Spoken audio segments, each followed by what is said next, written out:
So, what if the one thing holding you back from the life you truly want isn't your job, your past, or your circumstances, but your own mind?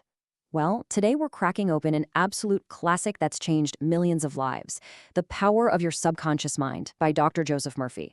The big idea here is simple, but honestly, it's profound. Your own thinking is what creates your destiny. I mean, have you ever looked around and wondered about this?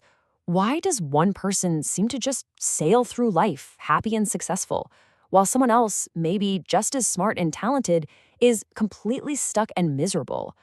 It's a question we've all asked, right? Why is one person so full of confidence and another is just crippled by fear?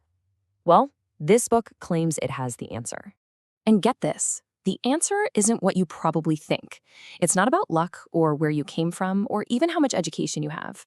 According to Dr. Murphy, the real secret, the key to everything, is understanding the two different parts of your mind and learning how to make them work for you. So, how does this actually work? Well, imagine your mind isn't just one single thing. Instead, picture it as having two very distinct, very powerful functions. And to make this super clear, Dr. Murphy gives us this brilliant analogy. You are a gardener, and your mind is your garden. Okay, so think about it like this. Your conscious mind, that's the part you're aware of, the part listening to me right now, that's the gardener. Its job is to choose the seeds, and those seeds, they're your thoughts, your beliefs, the things you tell yourself every single day. Now, your subconscious mind, that's the garden. It's the rich, fertile soil. And here's the crucial part. The soil doesn't care what you plant. It will grow beautiful roses just as easily as it will grow poison ivy. It just accepts whatever seeds you give it and gets right to work. All right, if the gardener analogy didn't quite click, let's try another one that's just as powerful. Imagine your life as a giant ship sailing on the ocean. The question is, who's actually giving the orders? This brings us to the captain and the ship. Your conscious mind, once again, is the captain. It's up there on the bridge, with the map and the compass, analyzing everything. It's the part of you that reasons, that thinks, and that makes all the decisions. It gives the commands that steer your entire life.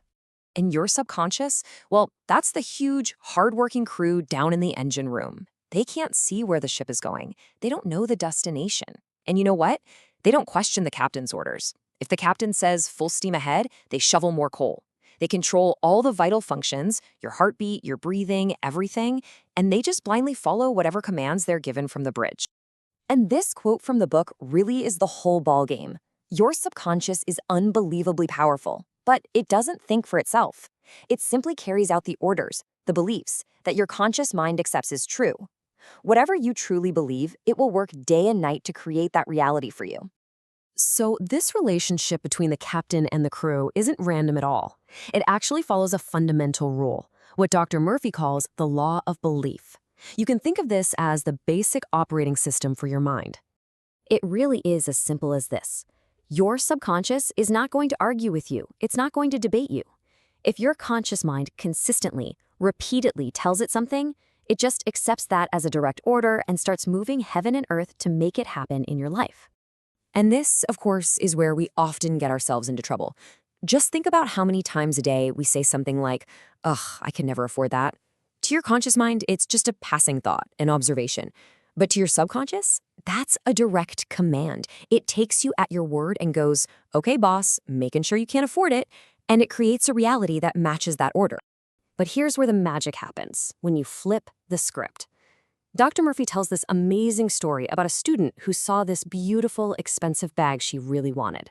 Now, instead of thinking, I can't afford it, she gave a new command. She said to herself, that bag is mine, I accept it mentally. And she filled her mind with the feeling of already having it. And then she just let it go. The result? That same night, her fiancé shows up and gives her, you guessed it, that exact same bag. She gave a new order and her subconscious found a way to deliver. Okay, so the theory is incredible, right? But how do we actually do this? How do we put this power to work in our own lives? Well, let's look at a few of the simple, practical techniques from the book. The number one technique is called autosuggestion. And no, this isn't just wishful thinking or crossing your fingers and hoping for the best. This is about being a conscious gardener.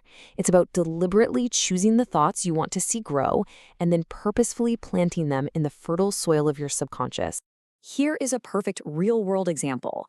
A Singh was absolutely paralyzed by stage fright. So here's what she did.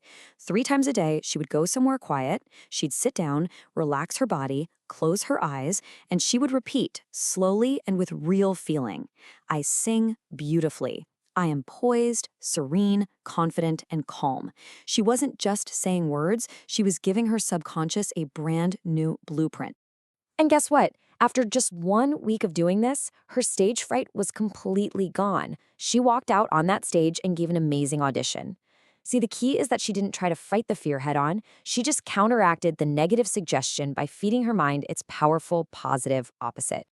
So, as we wrap this up, there's one last huge idea to remember. Your subconscious mind, it isn't just a servant that follows orders. It's an infinite treasure house of wisdom, solutions, and supply. This quote really just sums everything up perfectly.